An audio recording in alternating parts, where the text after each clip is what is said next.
Hello everyone, सभी को नमस्कार। जैसे कि आपको पता है, पिछले 2 दिन से हम लगातार सिलेबस डिस्कस कर रहे हैं। पहले हमने मैथ्स का किया, उसके बाद हमने रीजनिंग का किया, और आज जो हम सिलेबस डिस्कस करेंगे वो जीके का होगा।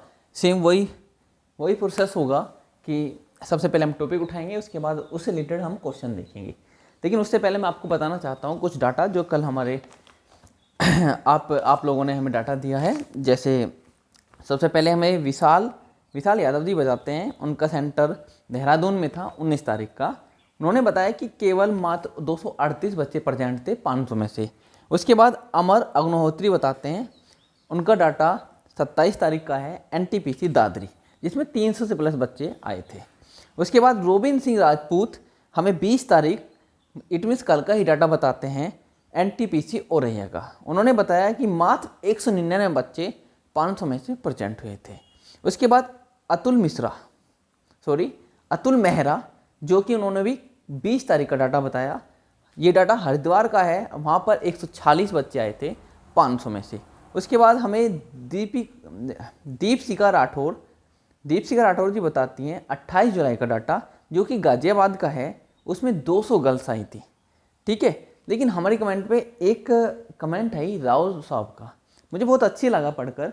राव साहब की कमेंट एकदम अच्छी थी कि उन्होंने बताया कि जैसे हम सभी सीआईएसएफ का जीके के सिलेबस देखते हैं, तो उन्होंने सबसे पहले मोटा उठाया और सीधा सिलेबस में पुट कर दिया। जैसे इतिहास है तो टॉपिक अंदर का नहीं बताया, ऊपर सीधे आधुनिक इतिहास बता दिया, जैसे भारत का इतिहास बताया। दूसरा उन्होंने टॉपिक उठाया जैसे भारतीय संस्कृति है, उसके बाद भारत और विश्व भूगोल है। तो इसका मतलब, कहने का मतलब ये है कि उन्होंने अंदर ही कोई टॉपिक नहीं उठाया, उन्होंने सीधा पूरी एक बुक का टाइप का नाम ही बता दिया। साइंस है तो पूरा बायोलॉजी, फिजिक्स, केमिस्ट्री है तो ये तीनों सब्जेक्ट नाम बता के, या उनके अंदर के टॉपिक जैसे लेंस हुआ आपका, केमिस्ट्री से आपका आवर्ती हुई, बहुत मतलब अंदर के पॉइंट ना उठा के सीधा बाहर से बता दिया। तो उनका क्वेश्चन ये था कि कैसे चूज करें कि किस टॉपिक से क्या क्वेश्चन आ सकता है। क्वेश्चन बहुत अच्छा है उनका। तो हमें क्या करना है, केवल हम इससे क्या है, हम गैस ही कर सकते हैं। हम जितने भी प्रीवियस पेपर हैं सीआईएसएफ के, उनको चेक करेंगे और वहाँ से डाटा कलेक्ट या डाटा एनालिसिस करेंगे किस टॉपिक से उन्होंने कितना उठा रखा है, ठीक है। हम आगे यही करेंगे। फिलहाल हम आज जीके का सिलेबस देखेंगे कि इस टॉपिक से कौन सा क्वेश्चन बन सकता है या इस टॉपिक से कौन सा क्वेश्चन रिलेट हो रहा है, ठीक है। चलिए सबसे पहले हम देखते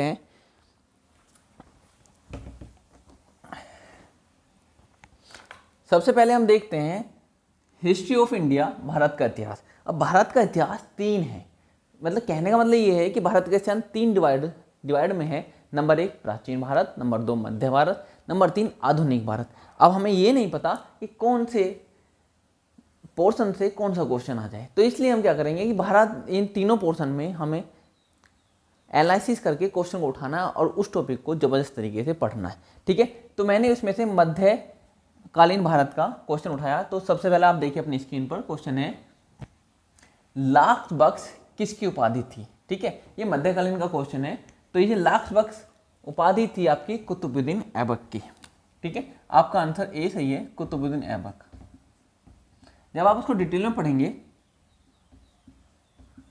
तो आपको पूरा पता चल जाएगा कि कुतुबुद्दीन ऐबक के बाद में इल्तुतमिश, रजिया सुल्तान, इस तरह मतलब मध्यकालीन की सारा सबको पता चलेगा किस किसने दिल्ली सल्तनत पर राज किया, ठीक है। नेक्स्ट हम वीडियो को ज़्यादा बड़ा ना करके वीडियो जल्दी शूट करेंगे और हम देखते हैं नेक्स्ट टॉपिक क्या है। आपका नेक्स्ट टॉपिक है इंडियन कल्चर, भारतीय संस्कृति। चलिए नेक्स्ट क्वेश्चन देखिए, भारतीय संस्कृति से क्वेश्चन है राग भैरव या राग भैरवी कब गाया जाता है।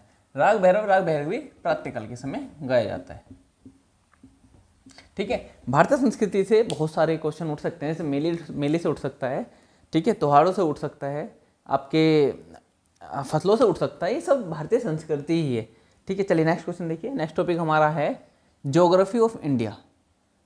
अब geography of India and the world, Bharat और विश्व का बहुत बड़ा है। भारत और विश्व का भूगोल, ये तो बहुत बड़ा है। अब इसमें टॉपिक कैसे चूज करेंगे, सेम प्रोसेस होगा। एसएफ के हम पूरे सारे पेपर उठाएंगे और एनालिसिस करके क्वेश्चन निकालेंगे कि कौन सा टॉपिक से कितने क्वेश्चन आए अब तक, ठीक है। चलिए क्वेश्चन देखिए, इसमें हमने ज्योग्राफी से क्वेश्चन उठाया कि महाराष्ट्र का क्षेत्रफल की दृष्टि से निम्नलिखित में से कौन सा जिला महाराष्ट्र का सबसे बड़ा है। ठीक है, महाराष्ट्र की बात करेंगे तो अहमदाबाद। अहमदाबाद जो है, सॉरी अहमदाबाद नहीं, अहमदनगर। अहमदनगर जो है वो महाराष्ट्र का सबसे बड़ा जिला है। ठीक है, अगर हम उत्तर प्रदेश में बात करें कि उत्तर प्रदेश सभी राज्यों में कौन से नंबर पर आता है जनसंख्या के मामले में, तो पहले नंबर पे। और क्षेत्रफल की दृष्टि में उत्तर प्रदेश की बात करेंगे तो 4th नंबर पे। पहला कौन था जनसंख्या में, तो उत्तर प्रदेश, लेकिन क्षेत्रफल में सबसे पहला कौन है, राजस्थान। ठीक है, नेक्स्ट क्वेश्चन, नेक्स्ट टॉपिक देखिए। नेक्स्ट टॉपिक है इंडियन कॉन्स्टिट्यूशन, भारतीय संविधान। ठीक है, भारतीय संविधान कोई ज़्यादा इतना टफ नहीं है, धीरे धीरे पढ़ेंगे और अच्छे से समझेंगे। ठीक है, तो हम क्वेश्चन देख लेते हैं भारतीय संविधान का। भारत के महान्यायवादी के अंतर्गत कौन सा अनुच्छेद आता है। ठीक है, इसका अनुच्छेद आता है आर्टिकल 76। अगर राष्ट्रपति की बात करता तो 52 से 151। ठीक है, अगर संसद की बात करता, संसद में आप लोकसभा और राज्यसभा की बात करता तो 80 और 79। ठीक है, 80, 79, 80 और 81 ये सीधे राज्यसभा, लोकसभा और संसद तीनों से लेट होता है। ठीक है, इसके बाद नेक्स्ट क्वेश्चन देखिए। प्रस्तावना में स्वतंत्र शब्द से लिया गया है। ठीक है, स्वतंत्रता शब्द हमने लिया गया है फ्रांसीसी संविधान से। अमेरिका से क्या लिया गया है, अमेरिका से हमने लिए मूल अधिकार। अमेरिका से मौलिक अधिकार लिए हैं। रूस से हमने क्या लिया, रूस से लिया हमने योजना, पंचवर्षीय योजना।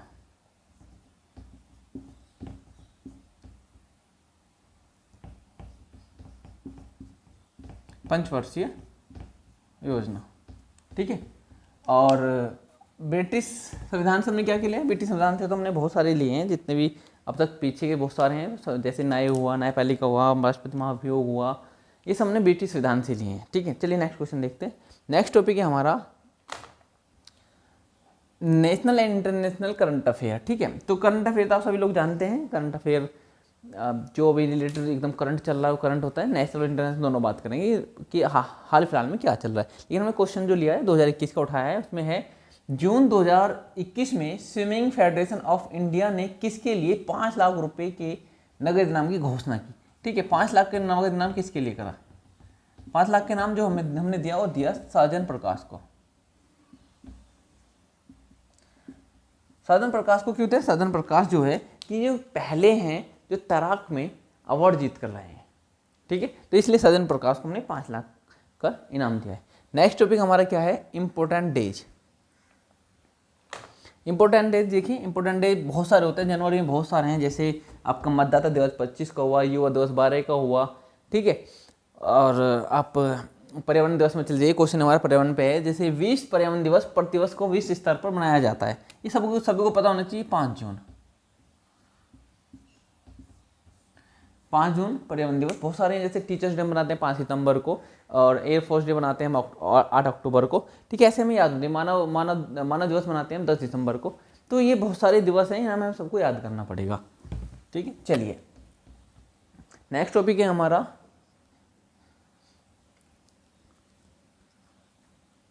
मेजर फाइनेंशियल इकोनॉमिक न्यूज, प्रमुख वित्तीय एंड आर्थिक समाचार। ठीक है, ये हमारा इकोनॉमिक से रिलेटेड क्वेश्चन होंगे इसमें। तो हमने क्वेश्चन इसमें से ये देखिए, हमने क्वेश्चन ये लिया है, वर्तमान में भारतीय अर्थव्यवस्था की आय में कृषि का क्षेत्रफल कितना योगदान। हाल फिलहाल में कृषि का जो योगदान है जीडीपी में 17% है, लेकिन जब देश आज़ाद हुआ था 1951 में, जब हमारा सबसे ज़्यादा जीडीपी निकल कर आई थी वो इसी क्षेत्र से आई थी, ये करीब करीब आई थी 51% के आसपास। ठीक है, तो हम नेक्स्ट टॉपिक देखते हैं। नेक्स्ट टॉपिक क्या है, बजट एंड 5 ईयर्स प्लान। ठीक है, तो चलिए हमने इसे कौन सा क्वेश्चन है हमने उठाया है, भारत की 12वीं पंचवर्षीय योजना की अवधि क्या है। ठीक है, पंचवर्षीय योजना की अवधि क्या है, 12वीं की। 12वीं जो थी वो 2012 से लेके 2017 तक थी। ऐसी अब तक टोटल कितनी हो गई, 12 योजनाएं हैं। 12 योजनाएं के बाद अब इसका नाम बदलकर नीति आयोग कर दिया गया है। ठीक है, अब से ये योजनाएं पंचवर्षीय योजनाएं खत्म, अब से नीति आयोग चलेगा। चलिए नेक्स्ट टॉपिक देखिए क्या है। नेक्स्ट टॉपिक है आपका बुक्स एंड ऑथर्स, पुस्तकें और लेखक। ये हमें सभी को याद करना है। हम मेन बुक उठाएंगे, उनके ऑथर्स को भी याद करेंगे और उन्होंने कौन सी बुक लिखी है उसको भी याद करेंगे। तो हम क्वेश्चन देख लीजिए। क्वेश्चन है पंचतंत्र के लेखक कौन है? पंचतंत्र के लेखक कौन है? पंचतंत्र के लेखक सीधा सीधा आपके हैं विष्णु शर्मा। ठीक है। आपके कालिदास ने क्या लिख दिया? मेघदूतम लिखे हैं। कालिदास ने बहुत सारे लिखे हैं, मेघदूतम कालिदास की लिखी हुई है। वाल्मीकि को कौन नहीं जानता? वाल्मीकि को सब जानते हैं, वाल्मीकि जी ने लिखी है रामायण। ठीक है, आगे नेक्स्ट क्वेश्चन देखते हैं। नेक्स्ट टॉपिक है हमारा अवार्ड्स एंड ऑनर्स, पुस्तक और सम्मान। पुस्तक और सम्मान देख लेते हैं। क्वेश्चन देखिए, किस वर्ष में प्रथम नोबेल पुरस्कार दिया गया? प्रथम नोबेल पुरस्कार 1901 में शुरू हुए, अल्फ्रेड नोबेल। ठीक है, अल्फ्रेड नोबेल है, इन्होंने ही अपने चैरिटी फंड से नोबेल पुरस्कार देने शुरू किया 1901 में। लेकिन क्वेश्चन सबसे पहले हमारे भारत के ऊपर देखेंगे नोबेल पुरस्कार में। तो सबसे पहले नोबेल पुरस्कार किसको मिला? 1913 में रविंद्रनाथ टैगोर को मिला, साहित्य के बेस पर। ठीक है, नेक्स्ट क्वेश्चन देखते हैं। नेक्स्ट टॉपिक है हमारा स्पोर्ट्स।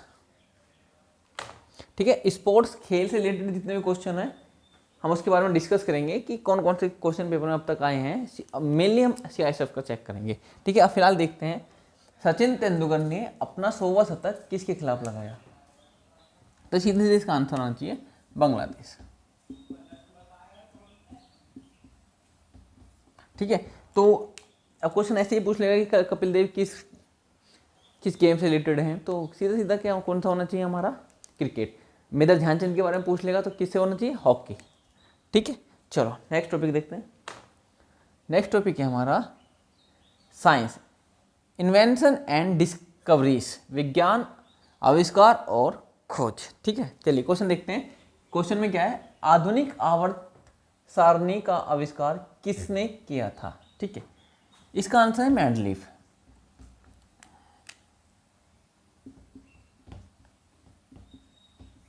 मेंडलीफ। ठीक है, अब देखिए बहुत सारे आविष्कार किए हैं, जैसे हवाई जहाज का किसने किया है? राइट बंधु ने किया है। ठीक है, भापकंजे किसने? जेम्स वॉट ने किया है। डीजल इंजन किसने किया है? रुडोल्फ ने किया है।